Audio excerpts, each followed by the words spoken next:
activate pre-competitive thought-making, breaking, and introducing collaborative initiatives. Short for what we see right here is a powerhouse of our sector, and I'm very grateful that each of you have agreed to be part of this. Important discussion, sometimes a boring topic, but very important discussion.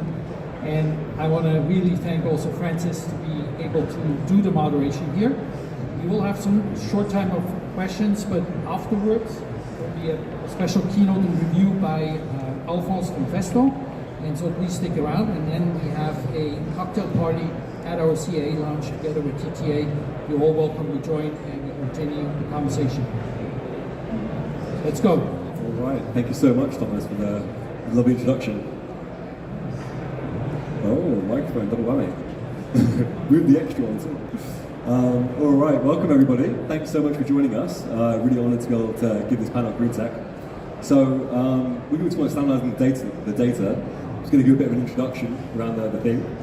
So the global crop market is valued at approximately 4,600 billion US dollars, and governments worldwide provide around 540 billion US dollars of subsidies every year to help farmers put food on our tables, but kind of propping up this broken food system that is really causing a lot of ecological damage. So, yeah, even here in Europe, we're still a long way off actually meeting the nutritional demands for the average person for their fruit and veg. So, the CEA sector is really a really complex sector, and we're kind of trying to harness the power of nature. But the truth is that nature doesn't work in silos, and if we draw upon inspiration in nature's mechanisms, like the mycelium network, for example, is working under the surface and synergizing all the plants, communicating data and knowledge, and being able to transfer nutrients and carbon, minerals, reserving some of its own for its own tasty truffles and mushrooms. And I'm quite inspired by this, but yet we don't really have our own mycelium network in the CA industry. There's plenty of opportunity to change this, and I really feel like the industry isn't a zero-sum game, because nature doesn't work in silos. So growing crops in controlled environments, so yeah, basically terminology and data is fragmented and preventing quality research, investment and policy. And when we're looking to reshape the way that we grow food indoors, standardization for me could be really that mycelium network for our industry, allowing us to communicate the same language, share nutrients and wisdom, tools and technology, and benefit the collective and boost our kind of unit economics in the sector of vertical farming and CEA. Without such foundation, I feel like we really lack the resilience that is able to bring this industry to scale. So today, the aims of this panel are to discover the importance of quality benchmarking data and establishing standards, discuss the challenges, opportunities and benefits of technology and data standardization, and talk about how you guys can get involved and actually have a voice in this movement. So today we've got a really dynamic panel, interactive panel planned for you. First, we're going to introduce the panelists that FarmTech Society has gladly kind of put together. Really esteemed guests, thanks so much. And briefly hear their short perspectives about standardization and how it can benefit the sector.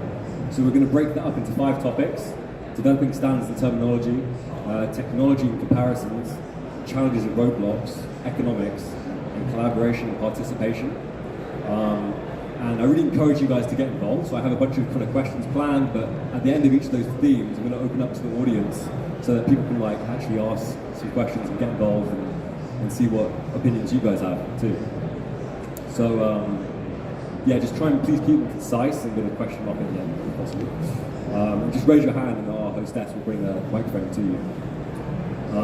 So first, I just want to understand like who is in our audience. So could you just give me like a raise of hands if you're an operator or a grower here? Nobody? No growers at all? Okay. And if you're a technology provider? Okay. Nice. And consultants? Great. Academics? Investors? And anybody else? All right. And out of you all, who struggled to get kind of quality data in this sector? Nobody? Okay. Yeah, everyone's struggled to get data. Okay. Yeah, me too. So, just to introduce myself, my name is Francis. I recently finished my PhD at the University of Liverpool.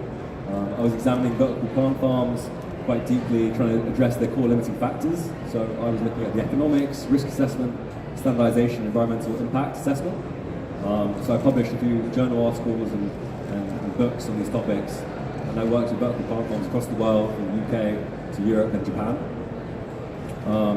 Alfons Riek, next to me, he's the Vice President at FESTO for Technology and Innovation, which is the driver and shaper of automation technologies and technical education. And he's acutely aware of how technology is reshaping the future of farming and how it's a requirement for a tech-savvy and skilled workforce to be involved to make the sector work. Then we have Ron Jones, who's a seasoned professional in the engineering and construction industry. He's the senior principal at Clayco's Industrial Design Group and also the founder of CA project delivery business of the company. And he's been involved with over 160 acres of both greenhouse and indoor vertical farm space over the past 5 years. And then we have Rick here from Siemens. He's the head of the Center of CEA at Siemens, the largest manufacturing company in Europe, which I'm sure doesn't really require an introduction. But he's recently engaged with vertical farming through the partnership with Tisha's business at Infinite Acres to work on scaling and standardizing and brings a wider perspective to the table. Then we have Tisha, who's the CEO and co-founder, the CEO of Infinite Acres and the co-founder of 80 Acres, which are both pioneering companies in developing and operating indoor vertical farms. It brings a wealth of experience with 25 years in the sector, in the food industry even, and has been passionate about standardization and collaboration from the very beginning. And then finally, we have Meiny Prins, who's the CEO of PRIVA, a technology company that supplies solutions for optimization of indoor climates and resource management in greenhouses and buildings and vertical farms. And she's also the founder of the Sustainable Urban Delta Foundation, with an ambitious vision of transforming megacities into self-sufficient food-producing hubs, fostering sustainable values.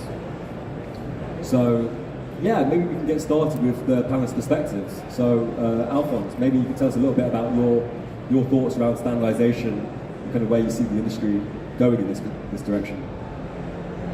Maybe I start with the past. In the past, standardization was not the highest point on the wish list of a company, because you cannot differentiate it from a competitor once you're standard. But we have seen in industry in the past years that there has been a change in mindset. That means we have to collaborate, we have to work together in order to create something, because it's not more about competition but of cooperation. That means if you want to, let's say, if the car manufacturers would not agree on the size of the road, there will be never traffic working in a city or anything else. So standardization, I think, is key for the future, because it saves us a lot of unnecessary research and costs. All right, fantastic. Thank you so much for sharing. And how about you, Ron? Yeah. What are your thoughts? So, the engineering and construction business is really predicated on benefits. Sorry, yeah. I think, can you start working now? So now working. Now it's on. Okay. So the engineering and construction business is really predicated on standards in delivery, right? And so we develop estimates, we develop schedules, budgets. All of that comes from some sort of a standard baseline that is pretty much shared across the industry. And so that's really where we begin developing projects, to deliver projects successfully, to create OpEx plans that create an efficient operating condition for the facility, and that then also is important. We'll talk later on, I think, about this, but in the investment community, they want to see a baseline for where these numbers all come from, right? And they need to have a platform to begin with from that perspective. And then, of course, internally, we use that to check our project's progress to make sure that they are progressing the way that they should. All right, fantastic. And how about you, Rick? Oh, I can't hear you. The microphone work? So what we see, if you want to optimize, for example, a farm, you need to have a lot of data. The data has become really important in the optimization of a farm. And actually, you want to build a digital copy, a digital twin of your factory. So if you have all this data available, there is some data. What we see is that there is a lot of data now available, but it's not standardized. And and it's really difficult for farmers and for operators to interpret and to use this data to really increase your whole production process. But with standardization, you don't need to have everything from one brand, but you need to have data and data protocols, which standards are necessary in this specific industry. And it's not really designing a new standard. I think in the industries, there are already a lot of good sufficient standards that we can apply. So it's more about the collaboration, which standards are needed, so we can really scale and standardize and get the data out of the systems. Yeah, thank you. Yeah, that was my experience too when I was trying to model vertical farms and the economics. That was very difficult to do that, but all the data was talking different languages and couldn't really be unified in the same model. And how about you, Tisha, as a grower and kind of operator and technology developer, you probably bring a different perspective to the table. Absolutely. So, from my perspective, we have a couple of things. One, we have to be able to measure the productivity of our farms and our profitability of our farms, because that's the only thing that really matters. We can talk about the industry and we can talk about research and development projects, which are very interesting. But until this industry starts learning how to show profitable farms and show profitable business, we're not going to be able to expand and develop. So for me, it's all about benchmarking, standardization, and data, so that I can manage my facilities, like manufacturing facilities. I can manage with efficiency for what are my yields? What does a yield mean? And how do you benchmark against the rest of the industry? How do you know if you're performing or not if you don't have common language across the industry? You think about your waste and your losses and your cost drivers in your farm. Really, standardization is key to be able to make sure that we're all speaking the same language. We can communicate effectively with our investors and with all of our board members and with the rest of the industry.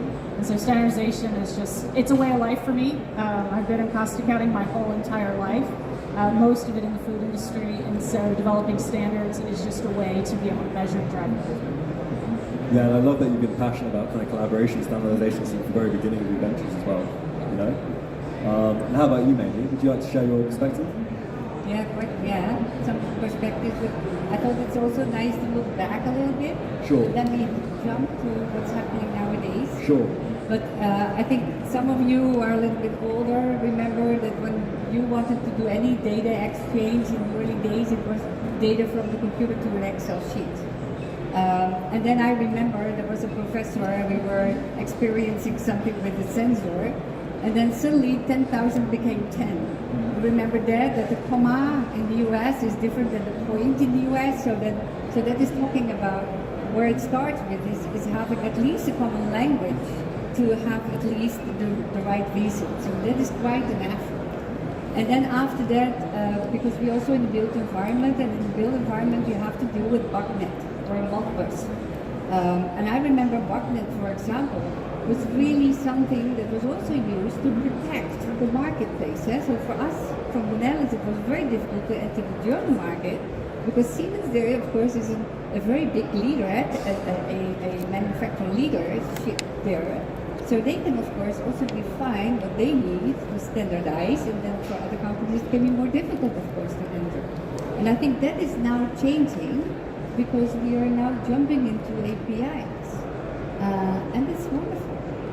I mean, it's more open. Of course, you have to agree about certain languages, but more and more companies are now going for this first, the API first development strategies. So this is first what comes, and it opens up different kinds of collaborations, and it gives you like a surprise value, because suddenly you have access to normalized data that gives you information that you did not know you had it before. So you give, and for me, I think that is really nice of standardization, something that we underestimate, that it is an accelerator of innovation. It helps you to innovate more quickly. And that is the benefits. And we get all the other stuff, of course, later in this discussion. Yeah, absolutely. Because we can talk about digital twin, we have one in building automation. It is that is the price value what we can share with everyone. Yeah, absolutely. Really happy to dive into that a little bit later. Well, thank you so much. I feel like we bring such a wide perspective of wide perspectives even to the table to address this particular issue. So let's kind of go straight into the questions then and do a bit of Q&A. So our first topic is developing standards and terminology. And maybe Tisha, you could start us off with kind of telling us what is this data gap and how has it inhibited the industry, research, and kind of policy today? Yeah, I would say that the industry, we're an emerging industry. And when we talk about our performance, of course, we're all out there in the business of trying to raise money to be able to build more farms, to be able to prove our technology. And so what we see happening is sometimes in the vertical farming industry, we have these wild accusations or claims about performance, where we say that we're, I think that sometimes vertical farms might even make water instead of using but there's a lot of ways that we are very, very positive about the industry, and so we say a lot of positive things. But then when you start going into that little bit of disillusionment, what we see today within the economic sphere is that a lot of those big ideas now are starting to become reality.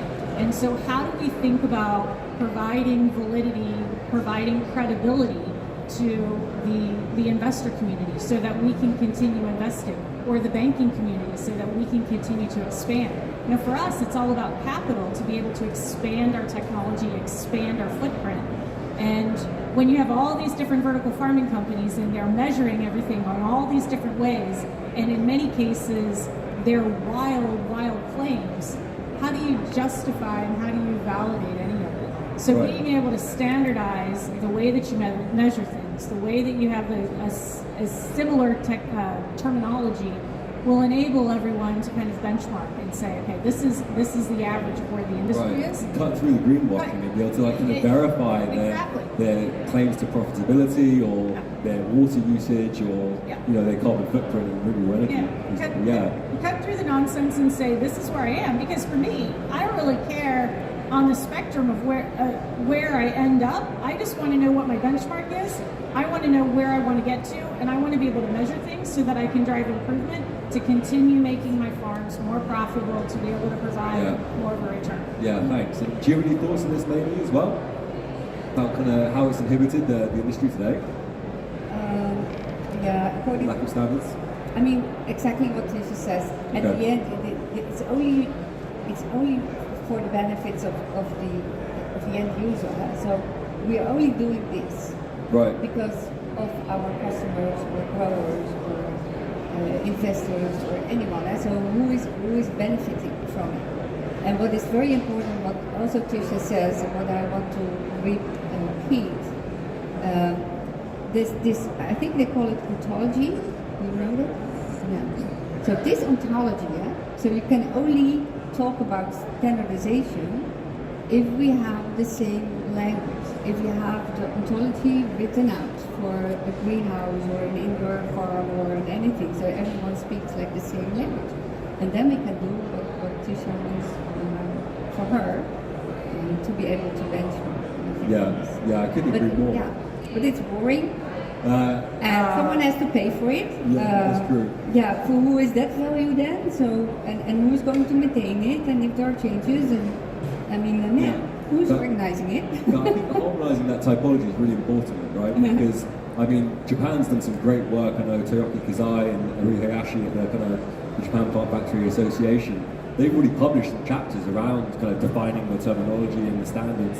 But it requires some kind of compromise around what are we going to call these? Vertical plant farms? Are we going to call them plant factories with artificial lighting? Or having a typology that can address that, I think is quite important. I think in the building market below the BIM, the building information, it works. Everyone in the chain is just putting their designs in the same environment, digital environment. And it helps you to use the same rules. Yeah, thanks for sharing your perspective. And Ron, maybe you could tell us a little bit about kind of what the essential elements of kind of building the standards would look like from a kind of construction an engineering perspective to start us off? Yeah, absolutely. I think it starts in this particular industry a bit with historical reluctance to communicate and share information, but to get to that baseline standard, I think if we look at, again, from a project and facility standpoint, look at those items that are common, right? So in the post-harvest area, there's food safe design, and so a set of standards across that. Utility systems, building designs, all of those kinds of things, that's information that can be standardized to help the project deliver more effectively, but it doesn't impact anyone's ability to be competitive. You're not sharing technical secrets or anything like that. And I think you start with that baseline and build up from there. And the key to this whole discussion, in my mind, is separating those standards from the secret sauce that makes your business different in that regard. And there is a way to do it. Industries across the world have proven how to do it effectively in many ways. Definitely. And maybe Rick, you could tell us a little bit about what kind of standardizing technologies and the equipment might look like in the inside of the farms. Yeah, so the equipment, of course, if you look to the industry, they're same as many industries. You have industrial components and hardware and software, right. And you have one uniform communication platform. In the end, the hardware it needs to all be the same. That's the only way you can subtract this data out of your farm, and that's also then the way how you can standardize it. So it's not only about the hardware, but it's really about how is everybody collaborating, what kind of standards are we and that's what you see in the... And for a practical standpoint for our audience, do you have like any kind of KPIs that you'd be, key performance metrics that you'd be willing to measure? Like what are the most impactful things to measure on a vertical farm in your opinion? Or maybe Tisha's better place to talk about that as an operator, possibly. Yeah, I think being able to measure yield and loss through your process is absolutely the most important thing. And then understanding your uptime and the efficiency of your farm. One of the things that Siemens with Rick and I are doing is measuring the energy flows through the farm. So understanding what are the energy uses to be able to get the yield, the sellable yield, and at what price. And so for that's like the perfect triangle, right? To be able to measure profitability.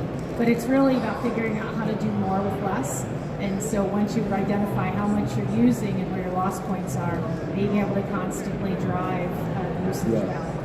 All right, not so much. To add on that, what you see is the design phase of the farm is really important because in that phase you can already set the standards.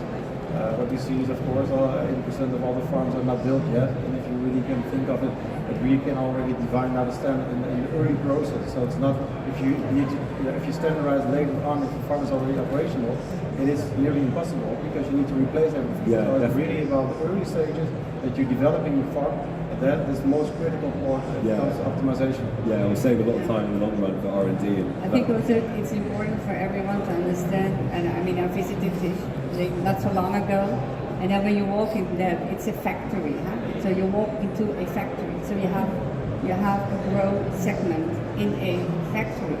So that's different because all the other equipment are there too who are eating this energy and all the flows are going through there. Yeah. So it's like it is from a different perspective. So I think also then from the industry we can learn how to run factories, and that is what you're constantly looking for. It's not only the grow area, but thanks so much, Meiny. Because I think we need to move on to some of the other topics, but I also want to open the floor up to some of the audience if anyone has any questions so far around kind of developing standards and terminology. Yeah, Joaquin, you want to ask a question? Yeah. Get a microphone to it, that'd be great. Microphone. Oh, that's a good microphone. Cheers. Thank you all. Good to see you. I find that communication is extremely important. Communication very important. How do we get farmers to actually communicate their numbers? And you talk about KPIs. How should we share them? Should we talk about sustainability for the end consumer? Should we actually print kilowatt hours per kilogram on the end package, or where do we go? Yeah.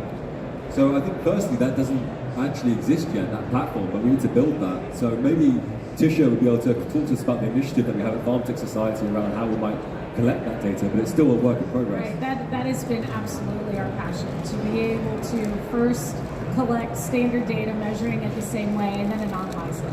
And you have to have a third party do it because everybody, they're very protective of the data that they have, and so you have to make sure that it truly is anonymized and that you're sanitizing the data.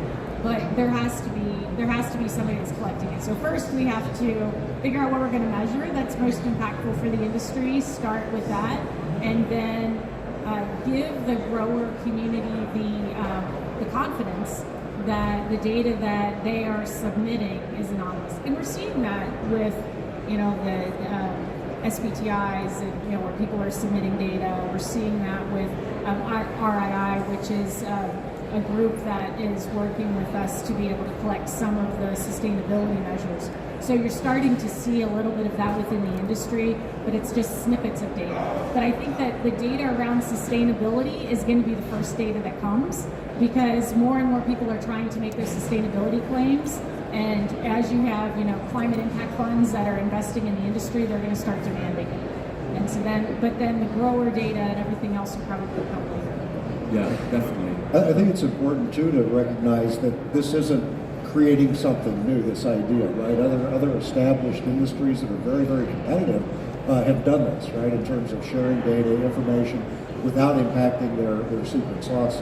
Yeah, give us an example. So I mean, pharmaceuticals, chemicals, food, right.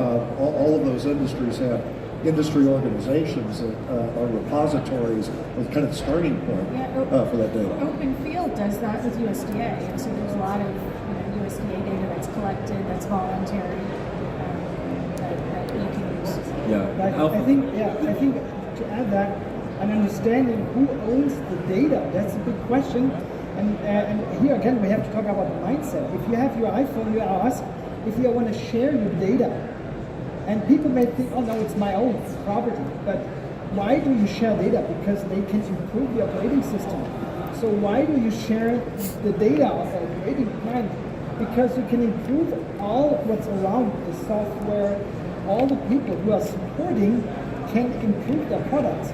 So sharing, and I think it's a mindset change, sharing information you have for the better of everybody, but also for the better of yourself.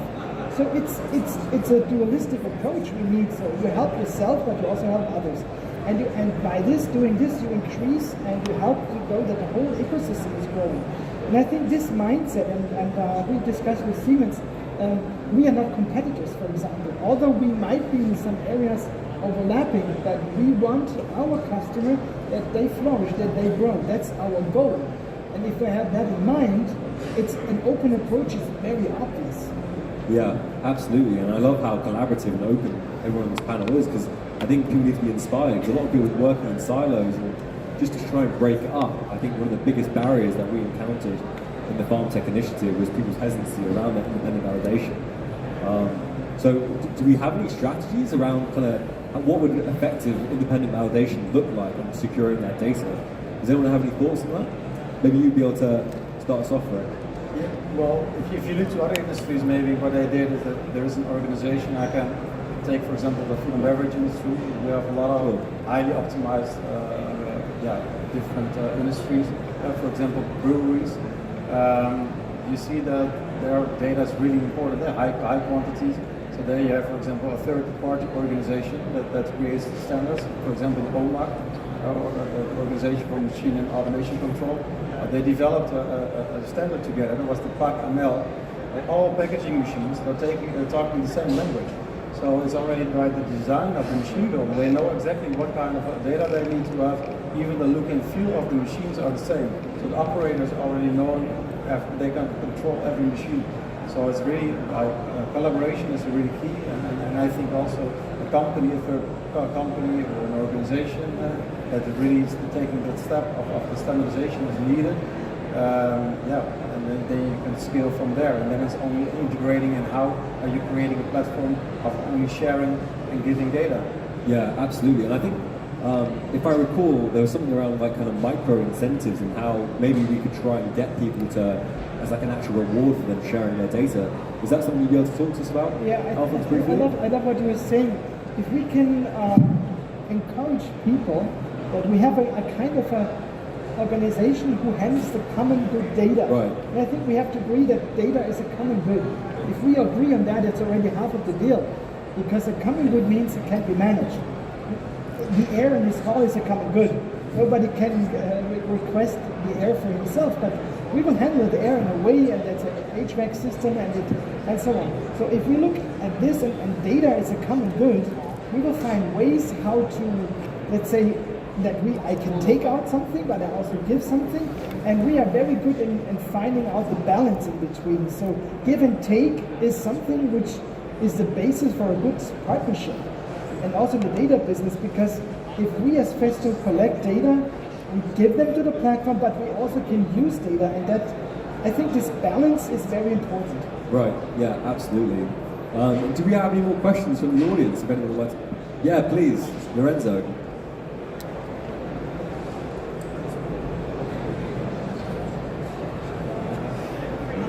Sorry, it's a bit of a fact without Yes, sir. the extra microphone. I'm not directly involved in the vertical farm, but I see that you are desperately trying to diversify from farmers, because you're also some ways farmers, but you need to standardize this data to diversify from the normal farmers. So to say that you are different and you are together in a standardized way, that's not the common farming. So I see this kind of talking I've heard many times, but how far do you think you are from reaching the level of standardizing your data?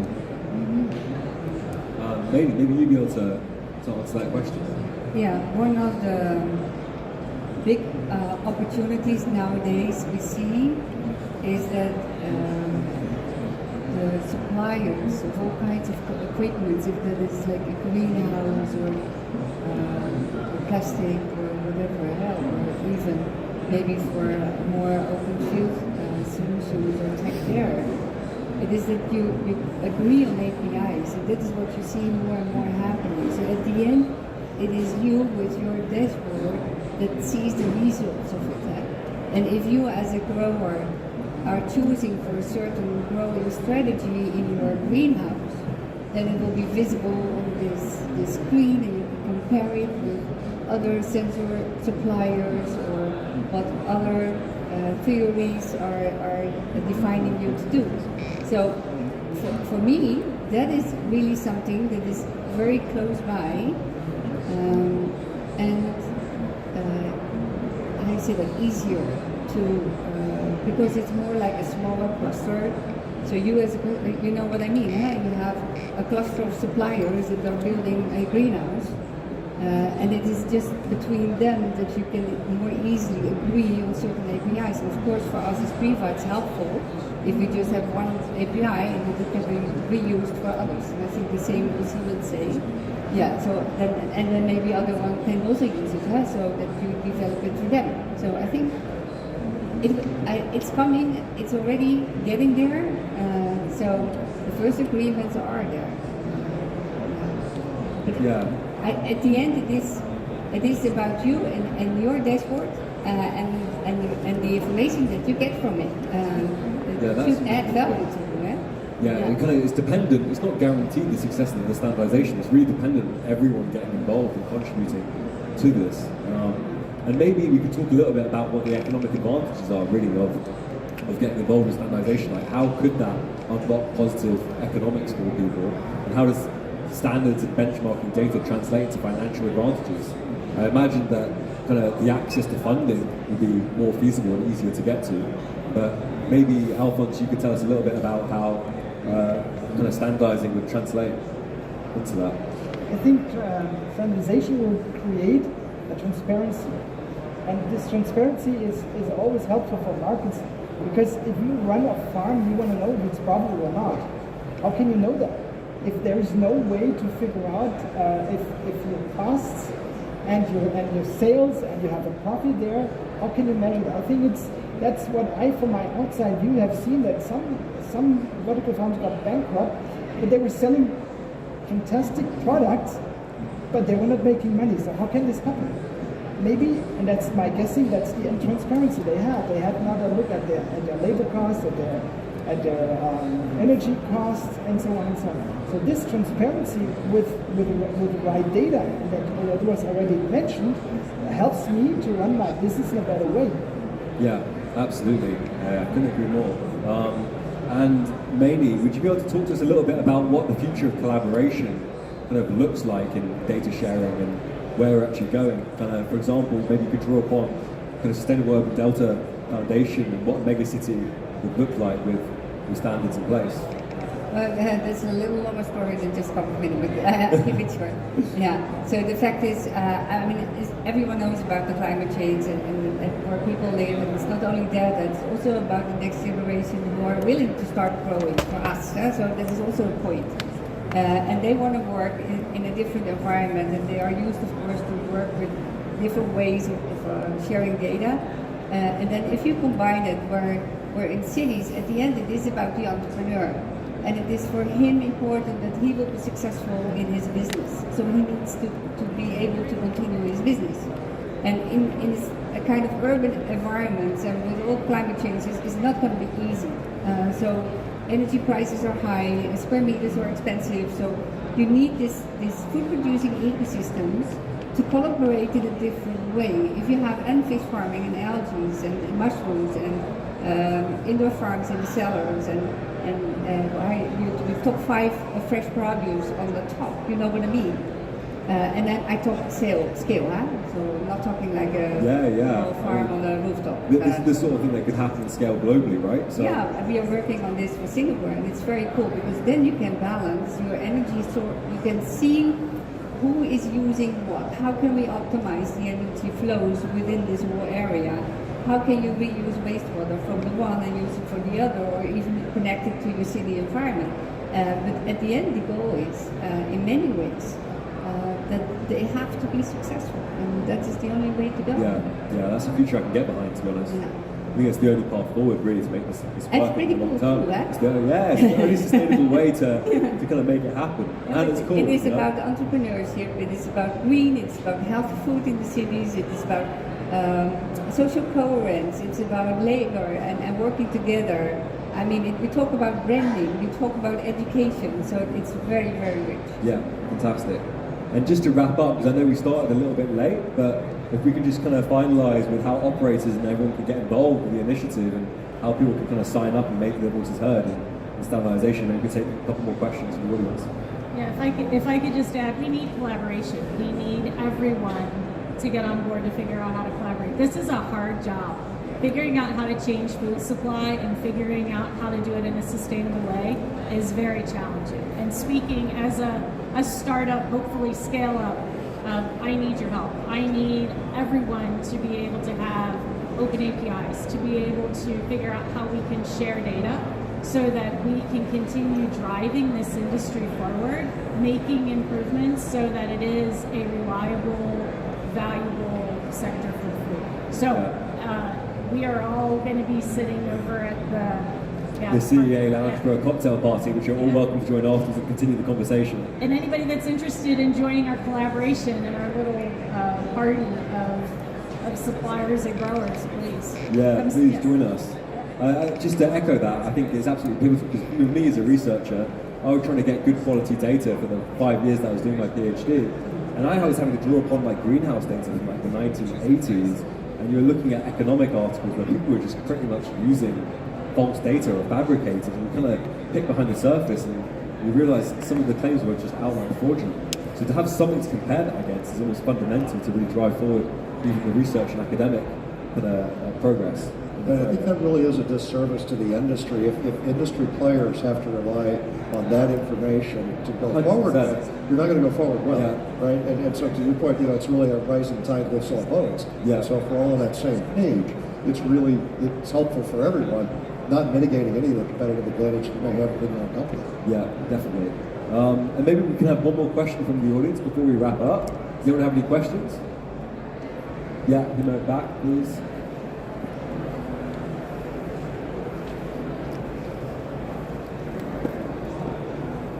Hi. Hello.